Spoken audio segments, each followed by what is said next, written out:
Hello, everyone, and welcome to the Heart-Based Business Show. I am Dr. Charlene, your host, and today we are going to talk about negative and positive words and the effect that it has in the universe. You know, when I work with people in the transformation treatment that I do, a part of it is to throw a rock in a lake and watch all the ripples that come out from that rock.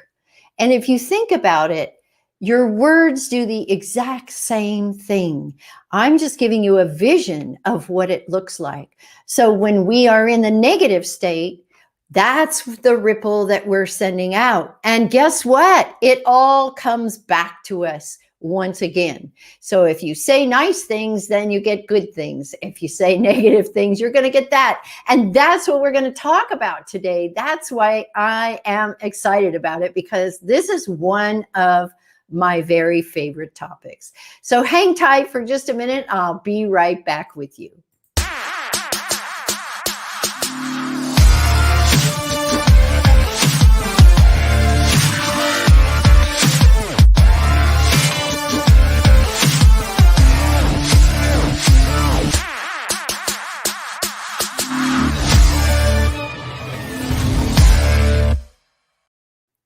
And welcome back. Thank you so much for joining us. And please don't forget to subscribe and click that little bell if you want to hear more from us at the Heart-Based Business Show, because we all have all these top experts, business people from all over the world that impart their wisdom on how your business can thrive or what you can do to make your life better around your business. There's so much to talk about, and that's exactly what we do. And sometimes I even talk to you about how to transform your thought process, because you know our minds get in the way. Have you noticed?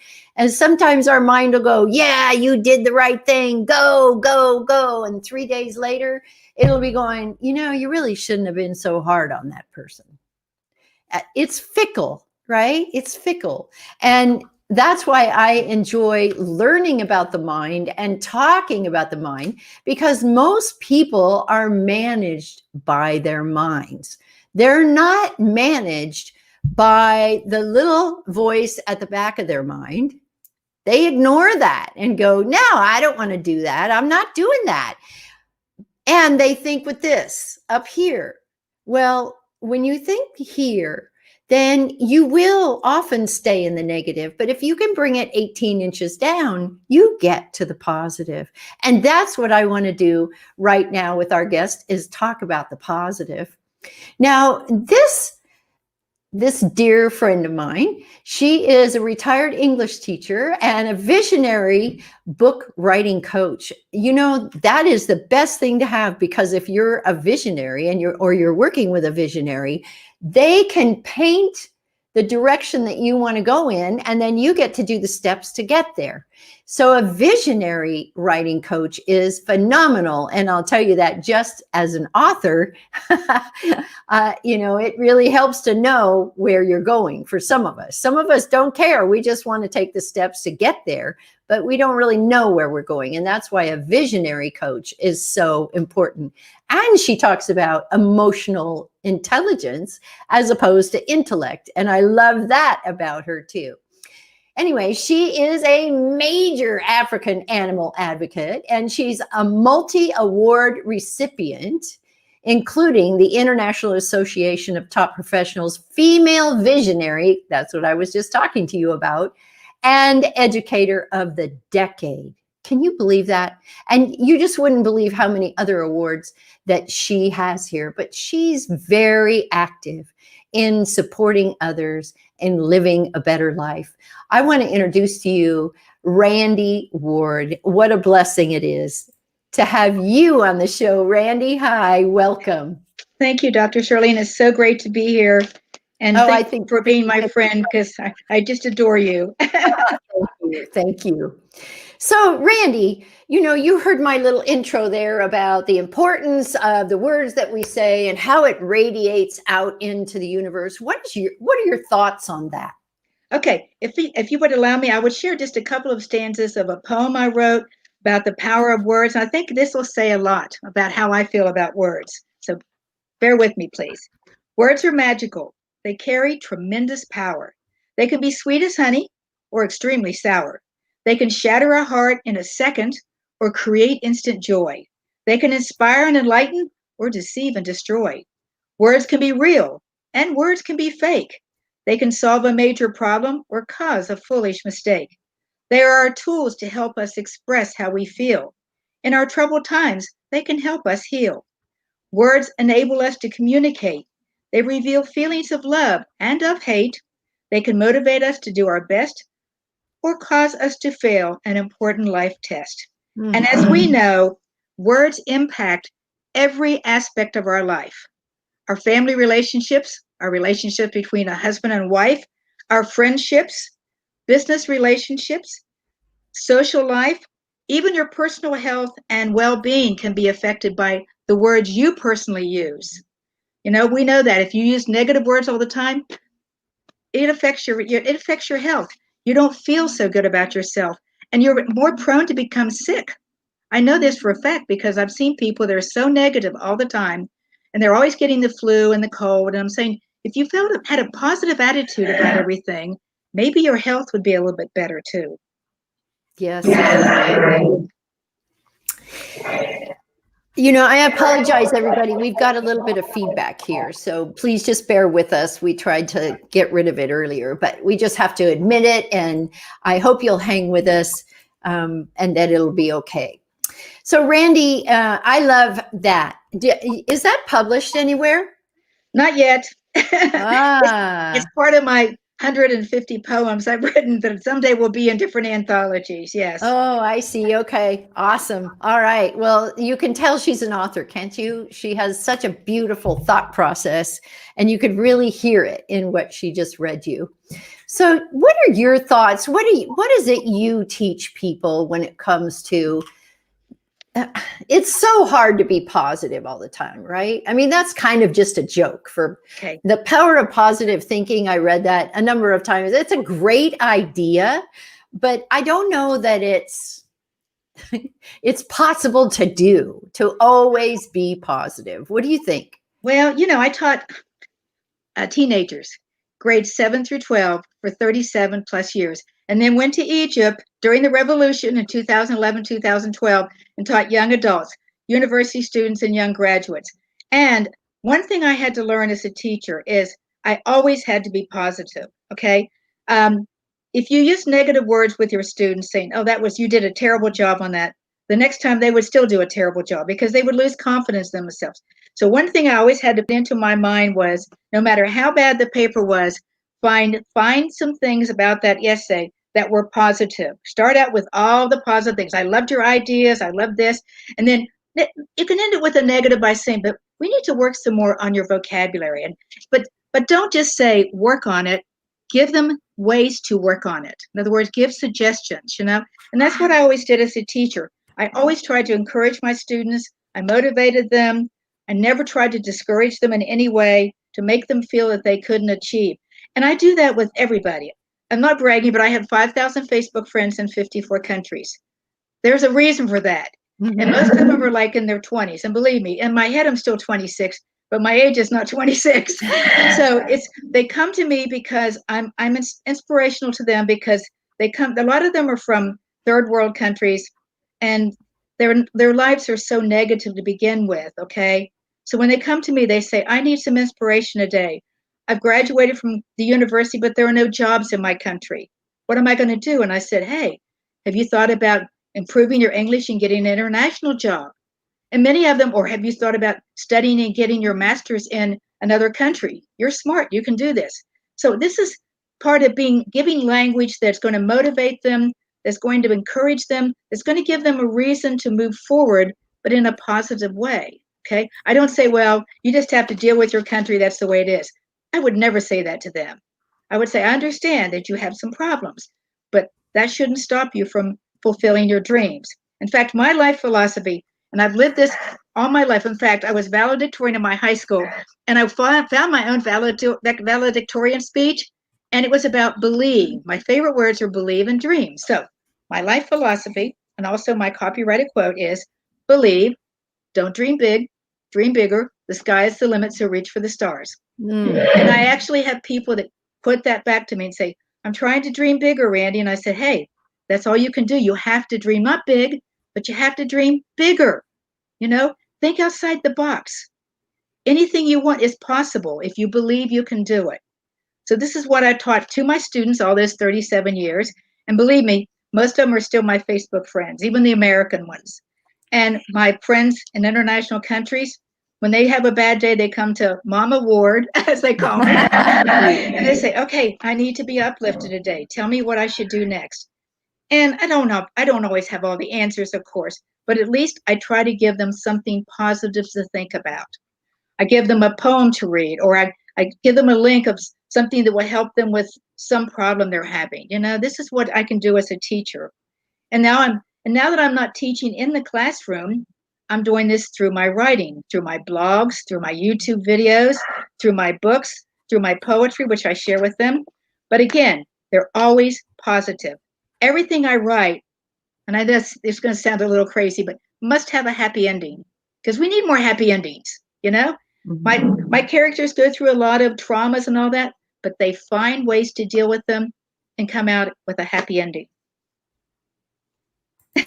And isn't that what all these lessons are about, is coming out with a happy ending? I mean, if we go through these lessons and we have this difficulty, then we've learned a lot, a tremendous amount that we can take forward with us, because these experiences that we have in our lifetime, no one can ever take away from us. And there are learning experiences. It's us that we are sharing our information with, what we are sharing our experience with, and everybody around us learns if we can keep it in a way where we're not whining and bitching and moaning, to all of our friends so much that they can't stand us anymore. Well, think about what's going on in the world with all the division now. And when you get on social media, there's so many ugly words, and friendships are being lost because of politics and religion and all this. I'm thinking, there's more to life than that. Think with your heart. These are people that you brought into your life, and you're going to lose them now because they have a different political viewpoint, or they have different, religion. I have so many Muslim friends. In fact, 3 of them are going to be moving in with me this weekend because they have to leave their rented place because the woman's selling the house and they can't find a place that they want to move into. So, I'm a devout Christian. They're devout Muslims, but we share a love and a compassion for each other because that's the way it should be, and we're always kind to each other. I celebrate some Ramadan with them. They celebrate Christmas with me, and we're kind to each other. So kindness, words of kindness, it's what the world needs now. That. We need to think kindness before we open our mouths and say things that we can't take back and that we regret. And I hard to avoid the topics that might even make me think for a minute to say ugly things. I just stay away from them, And that's a very good point, because when we are saying something and it's not going to be very nice, it's up to us to recognize that we said something not very nice and to apologize right away, because it's just our perception of what we are experiencing. That's all it is. And if it's only our perception, then it's probably not real, because we're the only ones who see it that way. And I like to tell my clients that if you're thinking about all the neighbors on the block, and they see this one experience out in the middle of the street, they'll all tell the story differently. And some of them love to embellish so that it isn't really as like, I wasn't there, I didn't see that. And some of them leave a lot out and just give them the bare minimum. But the point I'm trying to make is everybody sees it differently. So no matter what the situation, you never know how another person's going to think. And it's important to understand that how they think isn't really about you, because what they're seeing in you is what they don't like in themselves. I hope you guys got that. right? What they're seeing in you, they don't like in themselves. So it really has nothing to do with you. So you can always say, thank you for sharing. I understand why you might think that way. And it's done. You don't have to deal with it anymore. Yes, you shouldn't take everybody says to you personally, because again, like you said, it's about them. They're having a bad day and they may be taking it out on you, but that doesn't mean you should say something negative back to them. I just say, I'm sorry you're having a bad day, and move on.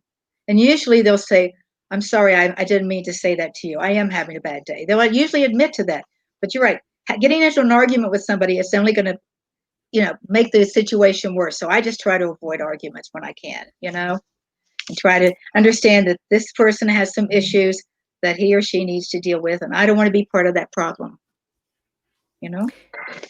When you were talking about motivating with positive encouragement, I was thinking for so many years I trained dogs, and people could never understand why I wouldn't reprimand them when they did something wrong.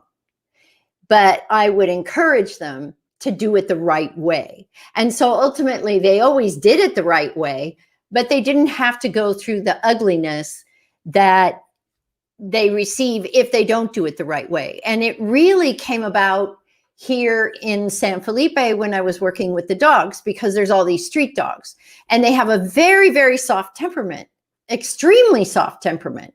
And if you discipline them, oh my gosh, they don't want to have anything to do with you for a very long time. But if you treat them with love, all they want to do is please. And I think that's the same way that it works with people, don't you? Absolutely. I mean, children are the same way. They want you to discipline them, but you don't have to discipline them in a harsh way. If you just tell them, hey, you shouldn't be doing that, let's do this instead, they'll learn. And I agree with you. And I love dogs too. And I'm the same way with my St. Bernard. I don't discipline her when she does. I just redirect her and say, no, Savannah, we have to do it this way. And she's really good about that.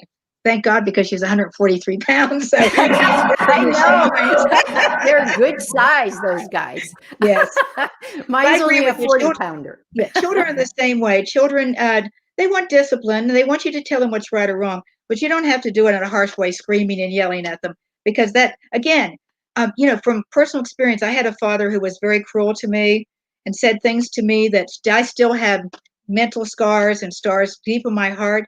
And it's taken me many, many years to forgive him, not because he deserved to be forgiven, but I deserve to forgive myself for allowing him to just upset me the way he did. So again, we sometimes have to forgive people for things they've done, even though they're in the wrong, because it's good for us to get that positive energy back in our lives. It's interesting that you say that you bring that up, because I had that same challenge with my parents. And as I look back in the past, they're both gone now. I can see that they came to Earth to do what they needed to do. And unfortunately, evidently, that's what I had to learn at that time. And they did a darn good job if that's what I had to learn, because it was really, really difficult. And I understand it, what you're saying.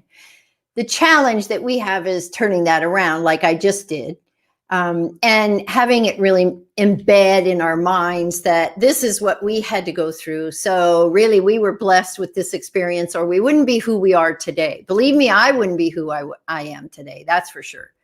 So like I said, we have to look at the positive in what it is that we're doing, so that we can make sure that all those around us are feeling positive rather than a negative energy emulating off of us. Right.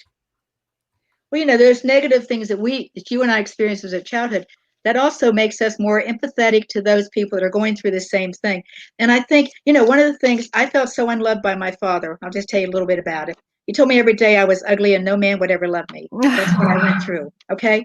And as a child, you think to your father is telling you this must be true, but I know that when I married my husband, I know that I was loved for 48 years before he passed away in December. But knowing that I felt so, I mean, my mother was wonderful, but feeling so in love by my father, I think that made me a better teacher too, because not only did I teach to motivate and inspire, but I taught with love. And I think every teacher has to teach with love. It's not just a job. It's a profession, but you become like a second parent to many of these kids, and many of them don't have good home situations. And when they come to school, this is their happy time for a lot of them. And you have to be there for them as a mother figure, as well as a teacher, and a mentor. And so so many of my former students will come back and say, Miss Ward, you were a great teacher, but we also knew that you loved us, and that meant so much to us.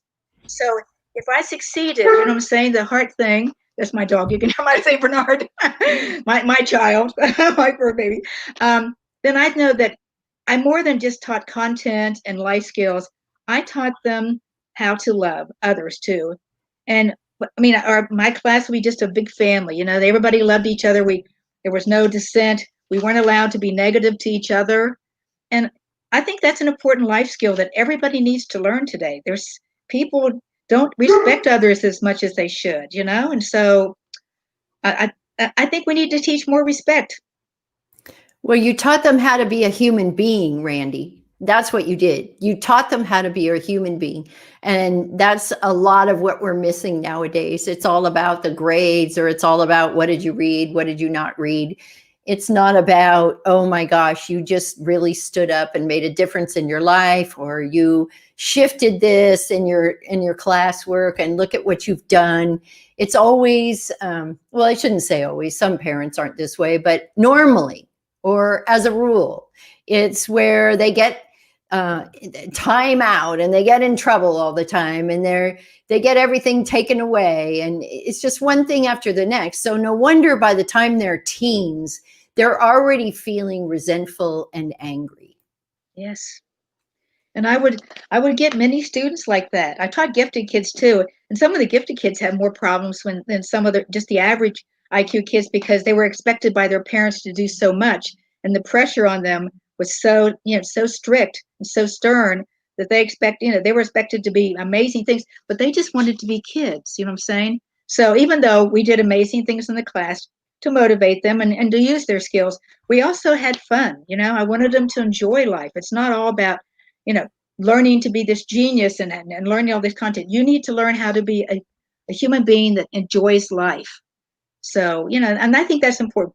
So many people don't enjoy life anymore.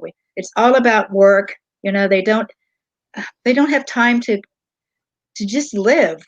And we need to learn to live. And part of that is learning how to communicate too with others, so that you can enjoy each other's companies. It's not all about just work all the time, and work related things. Mm-hmm. I think if nothing else that the COVID did that was good, it did give people time for family time.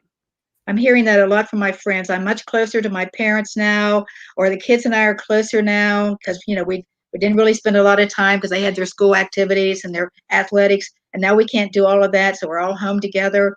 So we're much closer. So I think the one good thing out of COVID, and that's it, is people are learning to communicate, and they're learning they have to be kind to each other now. They have to show love, because if you get into arguments all the time, it's a terrible situation when you're trapped in the house. So I'm seeing a lot more of that. I'm just wish I'd see more of it on social media, if you know what I mean. Maybe that's their escape, to be cruel when they get on social media. But I think the home situation is improving. And surprisingly, they said there were going to be a lot of divorces, and I don't think that's happening. Do you? I haven't heard that the statistics on divorces have gone up. I think are trying to stay together for the family and learning to communicate better. I hope so anyway, I think that a lot of people are having a hard time because they're underfoot so much. And now there's no breathing room unless they go out and take a walk or get away in some way. There's just no breathing room. I was at a friend's house the other day, and she has 2 kids, and it's like a 4,000 square foot house. And the house felt packed because everybody was home. Nobody ever left. And it was funny because they each had their little areas. They've already gotten into that space where they have all these little areas where each one of them works or does their work. And they're just learning to become a cohesive unit. And I love seeing that because that is so much more positive, and the kids are being encouraged to do better. And I love that they're at home because their parents are seeing what they're doing. They have to account to the teacher, and it all has to be done. And the parents can't be just running around either because it affects the kids. So it's really making a big difference. Yeah, and they're actually enjoying meals together too. Remember the old days of the 50s where, everybody sat down at the dinner? That doesn't happen that much more. So now they're actually eating together, and doing things together. And I hear of people playing games, they're getting the board games out and playing these things. I mean, I just think like that part of it really makes me amazing. But I'm living by myself now with my crazy St. Bernard. But anyway, I do spend a lot of time on social media with friends and things. So I'm still communicating and staying, in social situations, but not just virtually, But anyway, like I said, I'm happy to see what's going on from my friends with their families, because they're all saying, hey, it's really positive now. I'm getting to know my dad. I mean, he's never really been there for me, and now we're talking, and my mom's there for me. And so that's a good positive, I think. That's all positive. Yes. So, Randi, I just want to thank you so much for being with us today. Our time has flown by, and you had so many lovely things to say. Thank you, thank you, thank you. And everyone, thank you so much for being with us today. I love that you hang out with us on Wednesdays. And if you aren't here on Wednesday, that you check in later. Please give us a thumbs up and a like with a little bell. You know how all that works. I don't have to tell you. You hear it on every station. I hear it so much, it's ridiculous.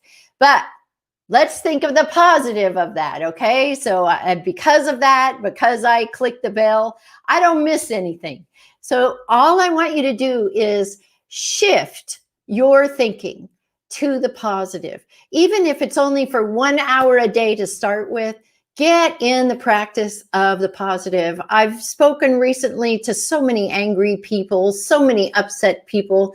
They are all caught up in politics and the virus and all of that kind of stuff. And it's just not worth it. I'm going to give you a little tip before I sign off. And that is, if something doesn't affect you personally, I mean, seriously, personally, you don't need to worry about it. Don't get into other people's stuff or start worrying about what other people are doing and trying to change their behavior. It just isn't worth it. Think about whatever it is you're listening to or whatever it is that's being said. What does it mean to you personally? Does it mean anything at all? And do you have to do anything about it? Well, probably not, because when you listen to the news, it has nothing to do with you whatsoever. Nothing. And when you listen to social media, that doesn't have anything to do with you either, unless you are participating in it. And as soon as you become a part of it by participating in it, you own it. So step back and think about what it is that you want to do when you see a situation. Do you want to get involved? And once you do, you go down the rabbit hole way deep. And sometimes it's really hard to get out. Here, let me give you a stupid little example that just happened with a girlfriend of mine. This is a personal experience. I have all these bins, those big plastic bins with the lids, and they hold stuff really nice. Well, I had a friend that said, okay, you take all these, they're all yours. And there were like 40 of them. And I want you to take them now. I don't want you to mess around. You're going to take them now. And so I took them and I loaned them to a friend. He subsequently loaded them all up. And now she says, where are my bins? I need them so I can move. And I said, I can't give them to you. They're already in use. Do you know that she blocked me and unfriended me on Facebook for something as stupid as that? Think about what it is that you are doing before you do it. Why ruin a friendship over a few bins? I would have been happy to take her there and let her figure out what bins were hers, but she blocked me and I couldn't even say it. So really think about what you're getting involved with before you open your mouth or make a move. Don't jump to defend a friend. Don't jump to do anything for somebody else that does not affect you personally. And that's the way you stay in the positive, and you will be happy, I promise. So take care. Have a great week. I will see you next Wednesday. Stay safe. See you soon.